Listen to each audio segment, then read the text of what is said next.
اعوذ باللہ من الشیطان اللعین الرجیم بسم اللہ الرحمن الرحیم۔ حضرات السلام علیکم ورحمۃ اللہ وبرکاتہ۔ دوستوں اور عزیزوں، پروردگار عالم آپ سب کو صحت و سلامتی، تندرستی اور طول عمر محمد و آل محمد کے صدقے میں عنایت فرمائے۔ اس وقت میں آپ کی خدمت میں چند اہم باتیں عرض کرنے کی غرض سے حاضر ہوا ہوں۔ آج معاشرے میں اگر آپ غور کریں تو ہر آدمی کو ایک شکایت یہ ہے کہ وہ پریشان حال ہے۔ پریشان حال ہونے کی شکایت کرنے والوں میں دو قسم کے افراد ہوتے ہیں۔ ایک وہ ہوتے ہیں کہ جو واقعاً پریشان ہوتے ہیں، اور ایک وہ ہوتے ہیں کہ جو کفران نعمت کرتے ہیں۔ تو پہلی بات تو یہ ہے کہ ہمیں اپنی پریشانیوں میں پہلے اللہ کی طرف سے نازل ہوئی نعمتوں اور رحمتوں کے اوپر غور و فکر کرنا چاہیے ہے کہ اس نے ہمارے اوپر کتنی رحمتیں نازل کی ہیں، اور پھر اس کا شکریہ ادا کرنا چاہیے۔ جو اللہ نے ہمیں عطا کیا ہے، کھانے کے لیے دیا، رہنے کے لیے دیا، صحت و سلامتی عطا فرمائی، معاشرے میں عزت دی، ان سب کے اوپر غور کر کے اللہ کا شکریہ ادا کرنا چاہیے ہے۔ صادق آل محمد امام جعفر صادق علیہ السلام فرماتے ہیں کہ اگر 4 مرتبہ سورج طلوع ہونے کے بعد اور 4 مرتبہ سورج غروب ہونے کے بعد الحمدللہ رب العالمین کہا جائے تو اللہ کی نازل کردہ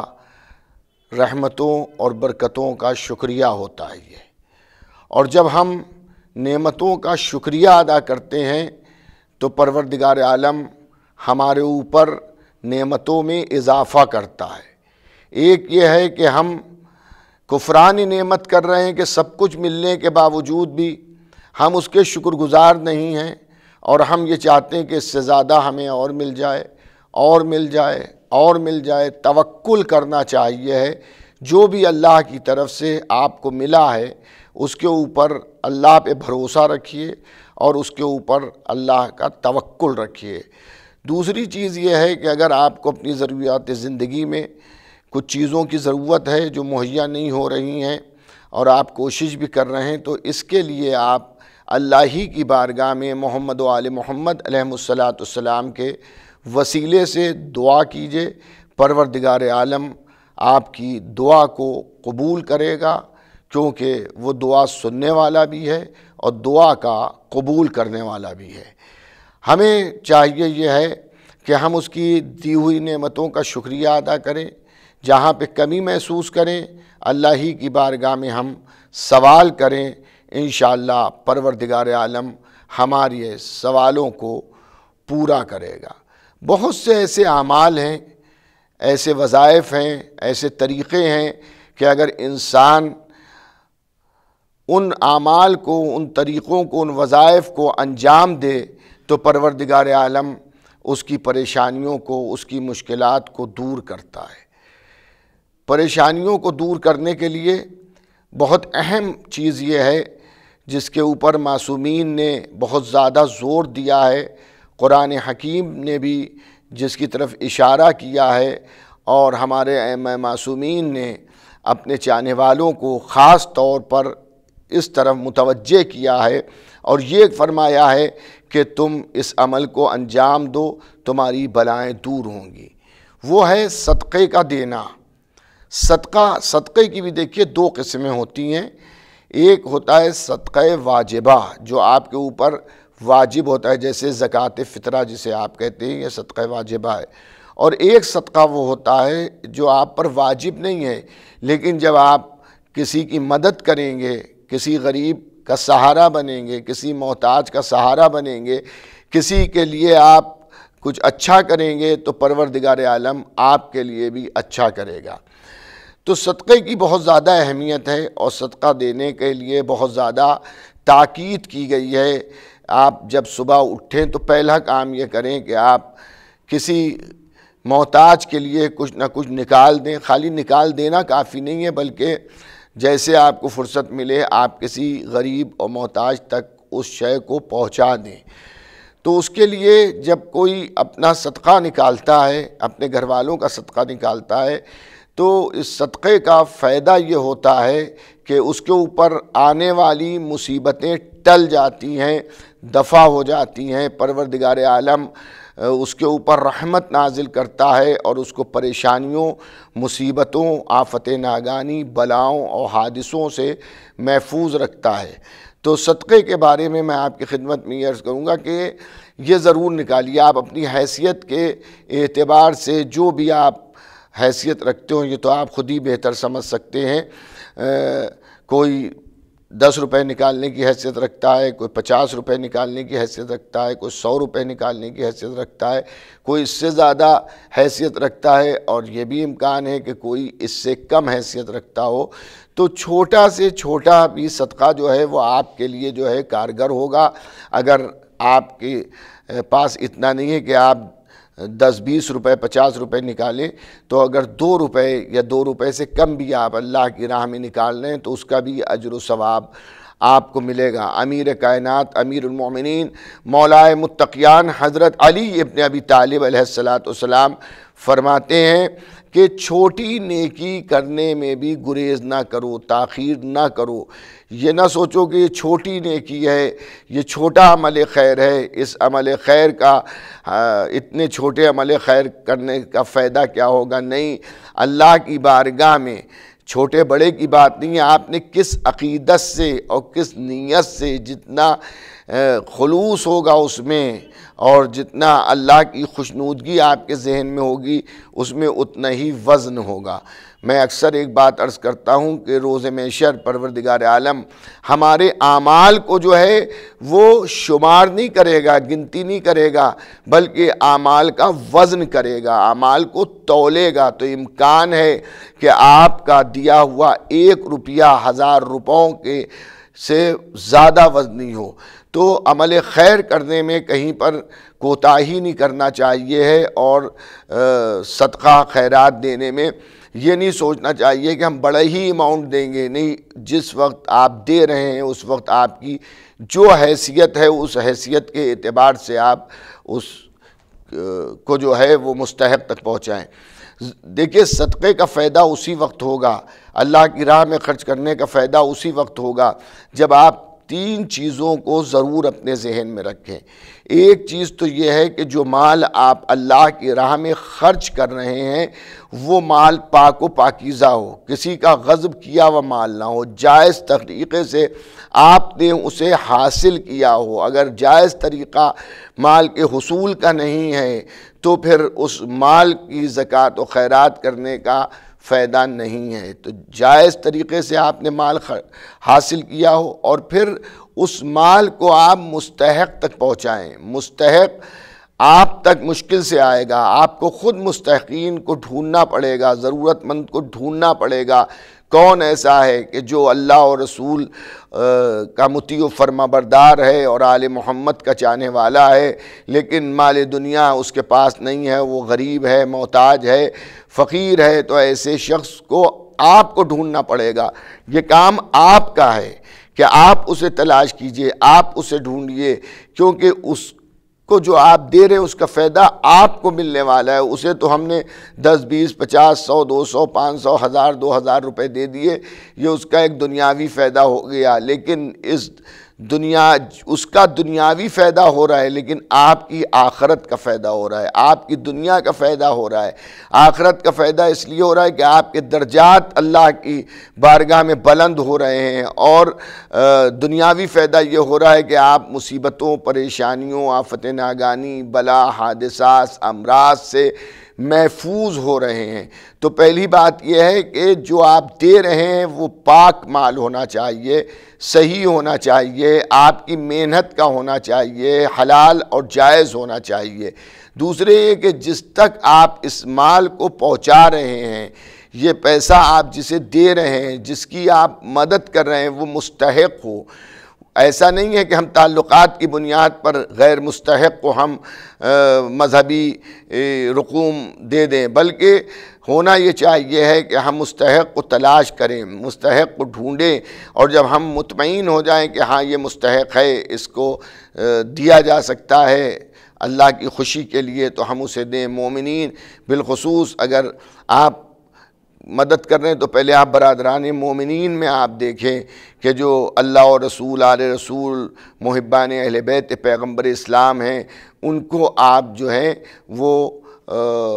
ان کی مدد فرمائیے، تو پروردگار عالم آپ کو مصیبتوں، بلاؤں اور پریشانیوں سے محفوظ رکھے گا۔ میں اس لیے یہ بات عرض کر رہا ہوں کہ جیسا کہ میں نے ابتدائی کلام میں آپ کی خدمت میں عرض کیا کہ عمومی طور کے اوپر ایک بات کہی جاتی ہے اور آدمی اپنی پریشانی بیان کرتا ہے، اور ہر آدمی کسی نہ کسی مشکل میں مبتلا ہے، تو اپنی مشکلات سے نکلنے کے لیے، مشکلات سے بچنے کے لیے، اپنے کو محفوظ رکھنے کے لیے آپ صدقہ جو ہے وہ ضرور نکالیے۔ اچھا، میں یہ بھی عرض کر دوں مستحقین صدقہ کے لیے کہ صدقے کے اندر کوئی بلا چمٹ کے نہیں آ جاتی ہے۔ اگر آپ نکال رہے ہیں صدقہ اور کسی کو دے رہے ہیں تو وہ یہ نہ سوچے کہ اس کی مصیبتیں میرے اوپر آ جائیں گی، ایسا بالکل نہیں ہے۔ نہ اس پیسے کے اندر جو ہے کوئی مصیبت، پریشانی جو صدقہ نکالنے والے کے اوپر آنے والی ہے وہ اس پیسے میں جو ہے چمٹ کے لپٹ کے چلی جائے گی جسے آپ صدقہ دے رہے ہیں، بلکہ یہ عمل جب کسی مومن کی مدد کی جاتی ہے تو اللہ خوش ہوتا ہے، تو جو مدد کر رہا ہے اس کی حفاظت پروردگار عالم کرتا ہے۔ آپ کو معلوم ہے کہ ہمیں مستحقین صدقہ، جن خیرات جو مستحقین ہیں ان کی عزت کرنا چاہیے، ان کی مدد کر کے ہم ان کو یاد نہ دلائیں کہ ہم نے تمہاری فلاں موقع کے اوپر، فلاں زمانے میں ہم نے تمہاری مدد کی تھی اور تم فراموش کر گئے، بلکہ نیکی کر کے، کسی کی مدد کر کے آپ اسے بالکل بھول جائیے، آپ اسے یاد ہی نہ رکھیے کہ میں نے کسی کی نیکی بھی کی ہے، اور اگر اس کی طرف سے نیکی کے بدلے میں آپ کے اوپر زیادتی ہو رہی ہے، وہ نیکی کو بھول گیا ہے اور وہ آپ کے ساتھ اچھا سلوک نہیں کر رہا ہے، تو آپ کی ہوئی نیکیاں جو ہیں وہ آپ کے لیے اور زیادہ اجر و ثواب کا باعث بنیں گی۔ جیسا کہ میں نے عرض کیا کہ مستحقین میں پہلے آپ اپنے عزیزوں میں تلاش کیجئے۔ عزیزوں کی مدد کرنا، رشتہ داروں کی مدد کرنا بہت زیادہ ثواب رکھتا ہے۔ جب ہم کسی اپنے رشتہ دار کی مدد کرتے ہیں، کسی غریب، کوئی میرا رشتہ دار غریب ہے، مفلوک الحال ہے، ضرورت مند ہے، اللہ نے ہمیں عطا کیا ہے، اللہ نے ہمیں اتنا دیا ہے کہ ہم اس کی مدد کر سکتے ہیں، تو یاد رکھیے آپ جب اس کی مدد کیجیے گا تو آپ کی روزی میں بھی برکت ہوگی، آپ کے رزق میں بھی اضافہ ہوگا، آپ کا مال بھی محفوظ رہے گا، آپ کو اللہ پریشانیوں سے بھی بچائے گا۔ کبھی کبھی یہ شکایتیں آتی ہیں کہ میں اپنے فلاں رشتہ دار کے ساتھ اتنا کرتا ہوں لیکن جواب میں وہ برائی میرے ساتھ کرتا ہے۔ رشتہ داروں کی طرف سے برائی ہونا آپ کو قطع رحمی کی دعوت نہیں دیتا، بلکہ صلہ رحمی میں اضافے کا حکم ہو رہا ہے کہ اگر کوئی رشتہ دار آپ کے ساتھ برا بھی کر رہا ہے اور آپ اس کے مددگار ہو سکتے ہیں کسی بھی صورت سے، تو آپ اس کی مدد کیجئے، آپ کی عمر میں اللہ اضافہ کرتا ہے۔ صادق آل محمد امام جعفر صادق علیہ السلام کی حیات طیبہ میں ایک واقعہ ملتا ہے کہ مولا کا ایک رشتہ دار ہے لیکن وہ گمراہ ہو چکا ہے، مولا کی طرف سے بزن رہتا ہے لیکن ضرورت مند ہے۔ امام عالی مقام اپنے ایک ساتھی، ایک صحابی کے ذریعے اس کی مدد کراتے ہیں، اسے کچھ پیسے دیتے ہیں اور دینے کے بعد کہتے ہیں میرے فلاں رشتہ دار تک یہ رقم پہنچا دینا۔ وہ جاتا ہے، وہ جانے کے بعد اس شخص کو وہ رقم دیتا ہے۔ پھر تھوڑے دن کے بعد امام نے ارشاد فرمایا تھوڑی رقم اور ہے، اسے جا کے دے آ۔ پھر وہ جاتا ہے، وہ جا کے اسے وہ رقم دے آتا ہے، لیکن وہ بجائے اس کے اسے نہیں معلوم یہ پیسہ کہاں سے آ رہا ہے، وہ صادق آل محمد کی برائی کرتا ہے، کہتا ہے کہ وہ میرے رشتہ دار ہیں، میرا خیال نہیں رکھتے، تم غیر ہو کہ میرا خیال رکھتے ہو۔ لیکن مولا نے ارشاد فرمایا تھا کہ دیکھو اسے خبر نہ کرنا کہ میں نے تمہیں یہ رقم دی ہے اس کو دینے کے لیے۔ عزیزان گرامی، برادران ایمانی، محبان اہل بیت پیغمبر، تو آپ سمجھ رہے ہیں نا کہ ایسے رشتہ داروں کی بھی مدد کیجئے کہ جو آپ کے ساتھ برا کر رہے ہیں لیکن آپ ان کے ساتھ اچھا کیجئے۔ امکان ہے کبھی نہ کبھی ان کے ذہن میں یہ چیز آئے کہ میں جس کے لیے ہمیشہ برائی کرتا ہوں میرے لیے اچھائی کر رہا ہے، تو آپ کا رشتہ جو ہے وہ بہتر بھی ہو سکتا ہے۔ بہرحال کئی بار ایسا ہوا، امام نے کئی بار اپنے صحابی کے ذریعے اسے پیسے بھجوائے، اس کی مدد کی، اور برابر امام کے سلسلے میں نازیبا باتیں کر رہا ہے کہ ایک دن امام کا چاہنے والا کہتا ہے مولا آپ اس کی مدد کرتے ہیں برابر، اور وہ آپ کے متعلق اس قسم کی باتیں کر رہا ہے جو مجھے بہت ناگوار گزرتی ہیں، مجھے بہت برا لگتا ہے، مجھے اچھا نہیں لگتا اس طرح کی وہ باتیں کرتا۔ تو امام عالی مقام نے ارشاد فرمایا دیکھو وہ میرے ساتھ برائی کرتا رہے مگر میں اس کے ساتھ اچھائی کرتا رہوں گا۔ چاہنے والا کہتا ہے مولا آج مجھے یہ اجازت دے دیجئے کہ جب وہ آپ کے متعلق گفتگو کرے تو میں یہ اسے بتا دوں کہ اتنے دنوں سے جو میں تیری مدد کر رہا ہوں صرف میں وسیلے کے طور پہ ہوں، یہ ساری رقم امام ہی بھیجتے تھے اور امام ہی مجھے حکم دیتے تھے کہ اس رقم کو لے جا کے میرے اس عزیز کو دے دینا۔ عزیزان گرامی، جب اس نے بہت زیادہ اصرار کیا تو امام عالی مقام نے اسے اجازت دی۔ اب جو وہ رقم لے کے پہنچا، پیسہ لے کے پہنچا اور اسے دیا پیسے، تو اس نے حسب دستور یہی باتیں کرنا شروع کی کہ دیکھو صادق آل محمد کے متعلق کہنے لگا کہ وہ میرے رشتہ دار ہونے کے باوجود میری مدد نہیں کرتے اور تم غیر ہو کہ میری برابر مدد کرتے ہو، دعائیں دینے لگا۔ تو آج چاہنے والے سے رہا نہیں گیا، اس نے کہا سن مجھے امام نے منع فرمایا تھا اس لیے میں نے ابھی تک اس راز کو تیرے سامنے آشکار نہیں کیا، لیکن پہلے دن سے لے کر آج تک جتنی بھی رقم میں نے لا کے تجھے دی ہے یہ صادق آل محمد امام جعفر صادق علیہ السلام کی رقم تھی، وہی مجھے دیتے تھے اور مجھ سے کہتے تھے کہ میرے فلاں عزیز تک یہ رقم پہنچا دیں۔ عزیزان گرامی، جب اس نے یہ سنا تو وہ شرمندہ ہوا اور پھر امام کی بارگاہ میں آ کے معذرت اس نے کی۔ تو چند چیزیں جو میں نے آپ کی خدمت میں عرض کی کہ پہلی چیز تو یہ ہے کہ آپ کی رقم صحیح ہونا چاہیے، دوسری چیز یہ کہ مستحق تک پہنچانا چاہیے، تیسری چیز یہ ہے کہ جس کو دے رہے ہیں آپ، مدد کر رہے ہیں، جس کی آپ نے مدد کی ہے اس کو ڈھڈورا نہ پیٹھیے، اعلان نہ کیجئے، چار آدمیوں کے بیچ میں یہ نہ کہیے کہ میں اس کی مدد کرتا ہوں اور میں اس کو یہ دیتا ہوں وہ دیتا ہوں، بلکہ اسے پوشیدہ کر دیجئے۔ معصوم ارشاد فرماتے ہیں کہ جس طرح سے گیہوں کا دانے کو بویا جاتا ہے اور ایک دانے سے بہت سے دانے ملتے ہیں، اسی طرح سے اللہ کی راہ میں دی ہوئی رقم جو ہے وہ انسان کو ایک کے بدلے بہت سا عطا کرتا ہے، لیکن شرط یہ ہے کہ دانہ صحیح ہو، بونے کا طریقہ صحیح ہو، اسے چھپا دیا جائے۔ تو میرے دوستوں اور میرے عزیزوں،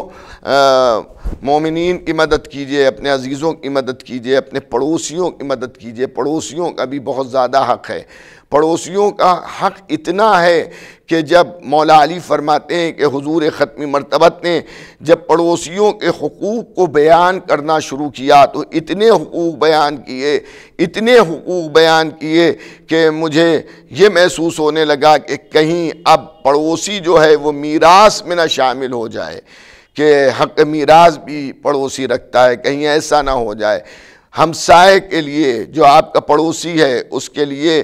بہت زیادہ تاکید کی گئی ہے۔ تو عزیزوں، اگر عزیز غریب ہیں تو پہلے عزیزوں کا آپ خیال کریں، اس کے بعد پڑوسیوں کا خیال کریں۔ پڑوسیوں کے لیے کوئی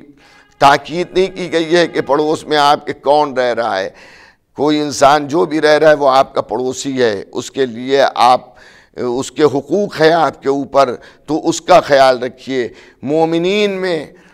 جو غربائے مومنین ہیں اس کا خیال رکھیے۔ اور میں آپ کی خدمت میں عرض کر دوں کہ چند چیزیں ایسی ہیں کہ جب تک کہ انسان زندہ رہتا ہے اس کو اس کا فائدہ پہنچتا ہے، اور جب وہ مر جاتا ہے تب بھی اس کو اس کا فائدہ پہنچتا ہے۔ ان چیزوں کے اندر مسجد کی تعمیر کرانا، قرآن حکیم کو تحریر کرانا، مسافر خانوں، مسافروں کے لیے سائے کا انتظام کرنا، پیاسوں کے لیے پانی کا انتظام کرنا، اور نیک اور صالح اولاد کا چھوڑ جانا۔ علماء نے اس کی تشریح یہ کی ہے، مساجد سے مراد ہر وہ عمارت ہے کہ جس میں یاد الہی تازہ ہو۔ قرآن کی کتابت سے مراد جو ہے وہ ہر وہ کتاب ہے کہ جس سے میں ذکر الہی ہو۔ پانی کا انتظام کرنا، کنوؤں کا کھدوانا، کنوؤں کے کھدوانے کے لیے ضروری نہیں ہے کنویں ہی کھدوایا جائے، بلکہ آپ کوئی بورنگ ایسی جگہ پہ کرا رہے ہیں کہ جس کے ذریعے لوگوں کو پانی میسر ہو رہا ہے۔ جن لوگوں کے پاس پانی نہیں ہے، آپ کی کاوشوں کی وجہ سے ان کو پانی حاصل کرنے میں سہولت فراہم ہو رہی ہے، تو اس کا بھی بہت زیادہ اجر و ثواب ہے۔ مسافروں کے لیے سائے کا انتظام کرنا، درختوں کا لگانا، تو ایسی جگہوں کا قائم کرنا کہ جہاں کے اوپر مسافر جو ہے وہ استراحت کر سکے، مسافر جو ہے وہ اٹھ بیٹھ سکے اور اسے سکون حاصل ہو، ایسی چیزوں کا کرنا بھی جو ہے وہ بھی اجر و ثواب رکھتا ہے۔ اس کے علاوہ جو ہے نیک اور صالح اولاد کا چھوڑنا جو ہے یہ بھی اجر و ثواب رکھتا ہے۔ تو دیکھیے اللہ نے ہر ایک کے لیے نیکی کا دروازہ کھولا ہے۔ ہو سکتا ہے جو چار چیزیں میں نے آپ کی خدمت میں عرض کی، مساجد کا بنوانا، قرآن کی کتابت کرانا، اور اس کے علاوہ درختوں کا لگوانا، سائے کا انتظام کرنا، کنوؤں کا کھدوانا، اس میں پیسے کی ضرورت ہے، لیکن اچھی تربیت دینا جو ہے، اولاد کو اچھی تربیت دینا، یہ آپ کا کام ہے۔ اس میں پیسے کی ضرورت نہیں ہوتی ہے۔ تعلیم ایک الگ چیز ہے، تربیت ایک الگ چیز ہے۔ آپ نے اپنے بچے کو تہذیب یافتہ بنا دیا تو جب تک کہ وہ نیکیاں کرے گا، اس میں جو آپ نے انسانی خوبیاں پیدا کی ہیں وہ خوبیاں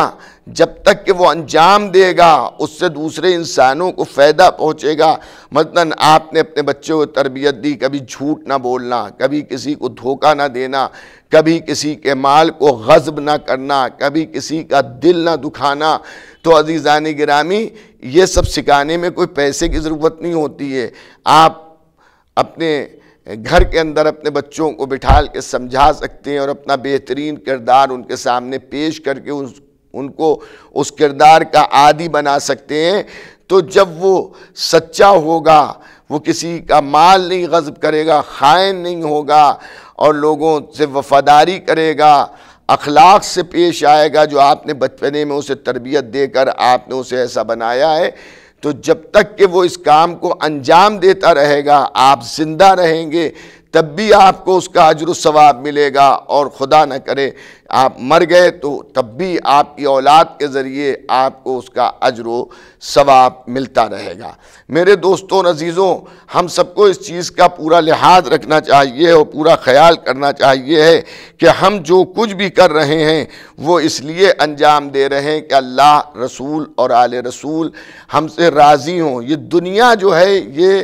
دنیا کوئی ایسی دنیا نہیں ہے کہ جو ہمیشہ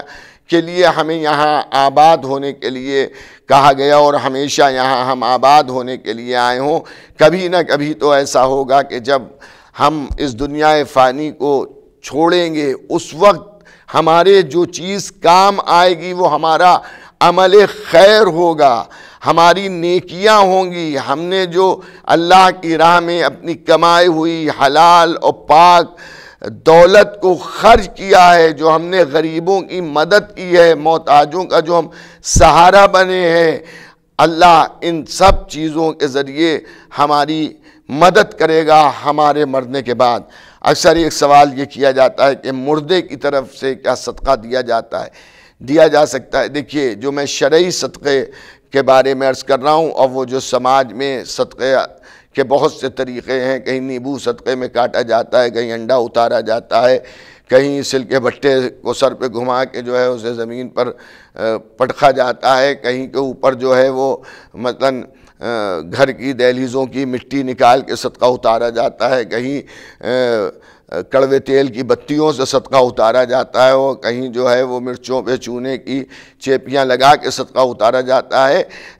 بہرحال مجھے اس سلسلے میں کوئی بات نہیں عرض کرنا ہے، میں آپ کی خدمت میں عرض کروں گا کہ جو شرعی طور پہ صدقے کا کوئی طریقہ ایسا نہیں ہے کہ اسے ماتھے سے چھوائیے اور 7 مرتبہ سر کے اوپر گھمائیے اور پیروں سے لگا کے کسی کو دیجیے، نہیں، آپ کا یہ صدقہ جو شرعی صدقہ ہے اس کا دار و مدار آپ کی نیت کے اوپر ہے، یعنی جب آپ کسی کی مدد کر رہے ہیں تو اللہ کی خوشنودگی کے لیے قربتاً الی اللہ کہ پروردگار عالم میں یہ کام اس لیے کر رہا ہوں کہ میں بلاؤں، حادثوں، مشکلات، پریشانیوں، بیماریوں سے میں اور میرے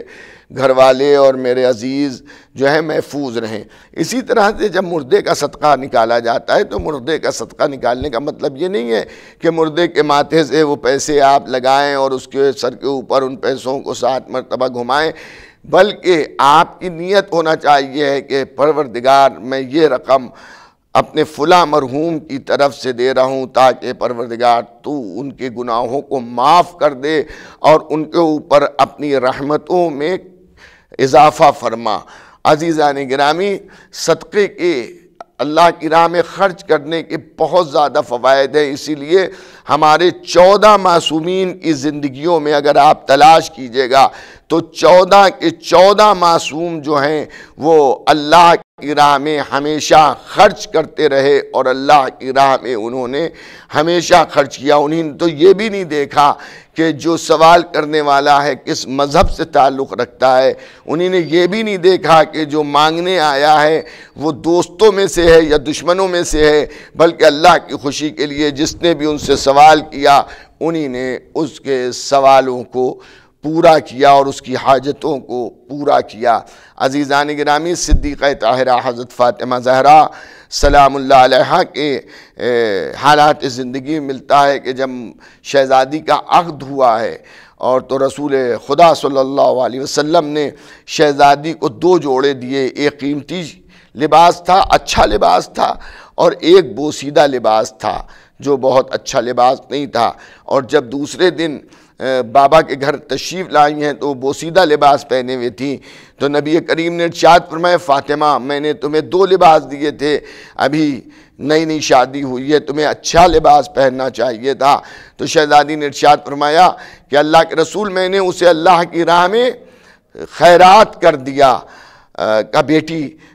تمہیں خیرات کرنا تھا تو وہ لباس تم نے خیرات کیا جو اچھا تھا، کہ بابا آپ ہی نے فرمایا ہے کہ جب تم اللہ کی راہ میں کچھ خرچ کرو تو وہ خرچ کرو جو تمہارے پاس اچھا ہو،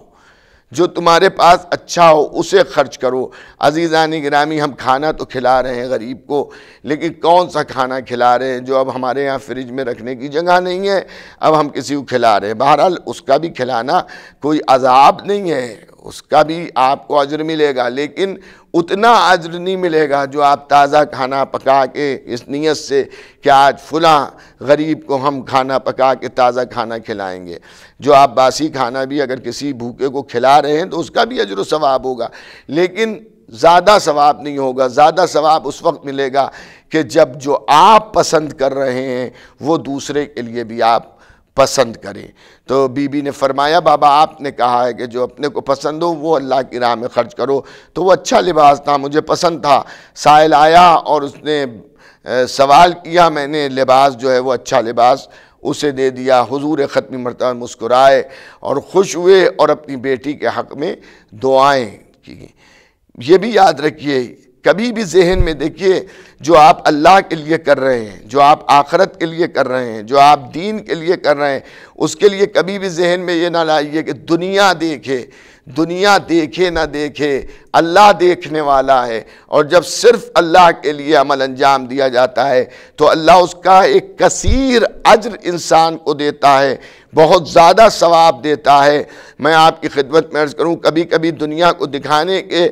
چکر میں انسان کے اچھے اعمال کا اجر و ثواب بھی ختم ہو جاتا ہے۔ صادق آل محمد امام جعفر صادق علیہ السلام فرماتے ہیں کہ روز محشر ایسے افراد بھی ہوں گے کہ جو اللہ کی بارگاہ میں کہے پالنے والے میں نے اتنی نیکیاں کی مگر میرے نامہ اعمال میں وہ نیکیاں نہیں لکھی ہوئی ہیں، تو آواز قدرت آئے گی کہ اس میں وہی لکھا ہے جو تو نے میرے لیے کیا ہے، اور جو تو نے دنیا کو دکھانے کے لیے کیا تھا، جس کو دکھانے کے لیے تو نے وہ عمل انجام دیا ہے، اسی سے اس کا اجر جو ہے وہ طلب کر۔ تو ظاہر ہے اس وقت کون کسے کیا دینے والا ہے؟ اللہ سب سے زیادہ ہمارے اوپر رحمتیں نازل کرنے والا ہے، ہمارے گناہوں کو معاف کرنے والا ہے۔ تو جو کام آپ مذہب کے نام پر کیجئے اس میں آپ کا ہدف رہے، آپ کی نظر اللہ کی خوشنودگی پر رہے، رسول اور آل رسول کی خوشنودگی پر رہے، دنیا اسے دیکھے یا نہ دیکھے۔ آپ جن امام معصوم کے ماننے والے ہیں، ظاہر ہے ہم 14 معصوموں کو مانتے ہیں اور 14 پر ہمارا عقیدہ ہے، یہ سب کے سب ایک ہیں، لیکن امام حسین علیہ السلام سے عزاداران امام حسین کی عقیدت کچھ زیادہ ہے۔ تو امام حسین کی سیرت آپ یہ دیکھیے کہ اگر سائل سوال کر رہا ہے تو امام علیہ السلام اسے عطا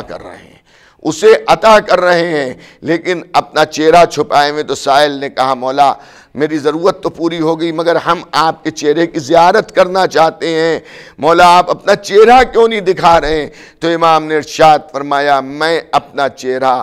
سائل کے سامنے اس لیے نہیں ظاہر کرتا ہوں کہ کہیں اس کی نظریں میری نظریں اسے ٹکرا کے اسے احساس شرمندگی نہ ہو۔ اب آپ سمجھ گئے نا، کسی کی مدد کیجئے تو اس طرح سے مدد کیجئے کہ وہ آپ کا شرمندہ نہ ہو، بلکہ آپ اس کا خود شکریہ ادا کیجئے کہ تمہارا شکریہ کہ تم نے مجھے اس عمل خیر میں تم نے میری مدد کی، اگر تم نہ ہوتے تو میں یہ عمل خیر کیسے انجام دیتا۔ عزیزان گرامی، بڑا وسیع موضوع ہے یہ، اور اس کے اوپر مختلف علماء، خطباء، ذاکرین، واعظین برابر فرمایا کرتے ہیں، آپ حضرات سماعت فرماتے رہتے ہیں، اور آپ حضرات بہت کچھ کرتے ہیں۔ خدا آپ کی روزیوں میں برکت دے کہ آپ آل محمد کے فرامین کے مطابق عمل کرتے ہیں، اور فقہ محمد و آل محمد پر آپ چل کے اللہ کی خوشنودگی حاصل کرتے ہیں۔ میں آپ کی خدمت میں ایک واقعہ عرض کر کے اس وقت کی اس تقریر کو مختصر کروں کہ کتنے فائدے ہیں صدقہ دینے کے، کتنے فائدے ہیں کسی غریب کی، کسی محتاج کی، کسی بھوکے کی مدد کرنے کے کتنے فوائد ہیں۔ حضور ختم مرتبت محمد مصطفیٰ صلی اللہ علیہ وآلہ وسلم کا زمانہ تھا، اور مدینہ کے اندر یہودی رہا کرتے تھے، اطراف مدینہ میں یہودی تھے۔ تو ایک دن ایک یہودی نے نبی کریم اپنے اصحاب کے ساتھ تشریف لیے جا رہے تھے کہ ایک یہودی نے نبی کریم کو سلام کیا، مگر سلامتی کی دعا ہوتی ہے، اس نے سلامتی کی دعا نہیں کی بلکہ اس نے نبی کو بد دعا دی، کوسا نبی کو۔ نبی نے اسی کے جملوں کو واپس جواب میں پلٹا دیا، جو اس نے کہا تھا وہی نبی نے اس سے کہہ دیا، اور اس کے بعد جو نبی کے ساتھ اصحاب تھے ان سے ارشاد فرمایا کہ آج رات تک یہ مر جائے گا، اب یہ بچے گا نہیں۔ ظاہر ہے نبی نے ارشاد فرمایا تو سبھی انتظار میں تھے کہ کب اس کے مرنے کی خبر آئے گی، لیکن جب رات آئی تو وہ رکڑہاڑا تھا، لکڑیاں کاٹنے کی غرض سے وہ جنگل کی طرف جا رہا تھا۔ آج جب وہ رات میں واپس آیا تو لوگ یہ سمجھ رہے تھے کہ اس کا جنازہ آئے گا، مگر وہ صحیح صحت و سلامتی کے ساتھ سر کے اوپر لکڑیاں رکھے ہوئے چلا آ رہا ہے۔ علامہ مجلسی عین الحیات میں اس واقعے کو تحریر فرما رہے ہیں کہ وہ زندہ چلا آ رہا ہے۔ تو لوگوں کو تعجب ہوا، لوگوں نے نبی کریم سے عرض کی کہ اللہ کے رسول آپ نے تو کہا تھا کہ وہ مر جائے گا، لیکن وہ تو زندہ سلامت جس طرح سے روز آتا تھا آج بھی اسی طرح سے وہ آ رہا ہے، اس کا سبب کیا ہے، کیا وجہ ہے؟ نبی نے ارشاد فرمایا کہ اس کا سبب یہ ہے کہ جب یہ آج کھانا کھانے جنگل میں بیٹھا، جس طرح سے لوگ اپنا ٹفن لے کے جاتے ہیں کاروبار پہ جب جاتے ہیں تو وہ بھی اپنے ساتھ 2 روٹیاں باندھ کے لے گیا تھا، جب اسے بھوک محسوس ہوئی تو اس نے جو ہے اس روٹیوں کو کھانے کے لیے وہ بیٹھا، جب وہ کھانے کے لیے بیٹھا تو ایک مسافر نظر آیا جو بھوکا تھا، تو اس نے 1 روٹی خود کھا لی اور 1 روٹی جو ہے اس مسافر کو کھلا دی۔ تو اللہ کو یہ عمل اس کا پسند آیا کہ اس نے جو ہے ایک بھوکے کو اپنے کھانے میں شریک کیا اور اس کو 1 روٹی کھلائی۔ تو ہوا یہ کہ پروردگار عالم نے، نبی کریم ارشاد فرما رہے ہیں کہ اس کے اس دیے ہوئے صدقے کو، یہ جو اس نے عمل کیا ہے،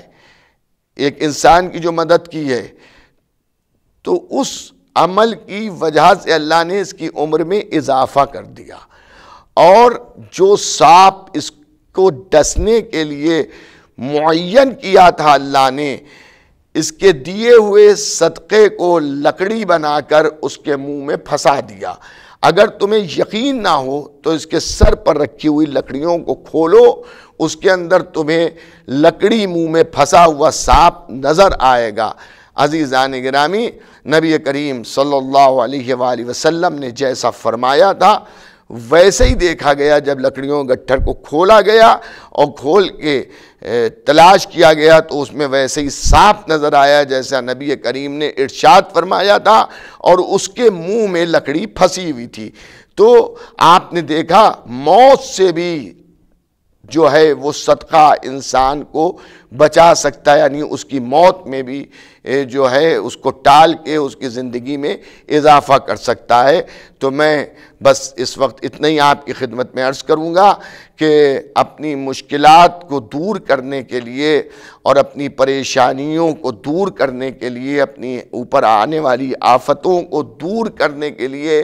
صدقہ نکالیے، اور صدقہ جو ہے وہ مستحق تک پہنچائیے۔ خالی صدقہ ڈبے میں ڈال کے رکھ نہ دیجئے، اس کے لیے بہت سے واقعات ملتے ہیں، اس تک پہنچا دیجئے جس کا یہ حق ہے۔ جہاں آپ دنیا کے بہت سے کام کرتے ہیں، شادی آپ کے گھر میں ہوتی ہے، آپ پہلے سے ایک فہرست بناتے ہیں کس کو کارڈ بانٹنا ہے، اسی طرح سے ذہن میں آپ ایک فہرست بنائیے کہ ہم کس کی مدد کریں، کون مستحق ہے جس کی مدد کرنا چاہیے ہے۔ تو پروردگار عالم صحیح جگہ پر آپ کی صحیح رقم جب آپ خرچ کریں گے تو پروردگار عالم آپ کو تمام مصیبتوں، بلاؤں، حادثوں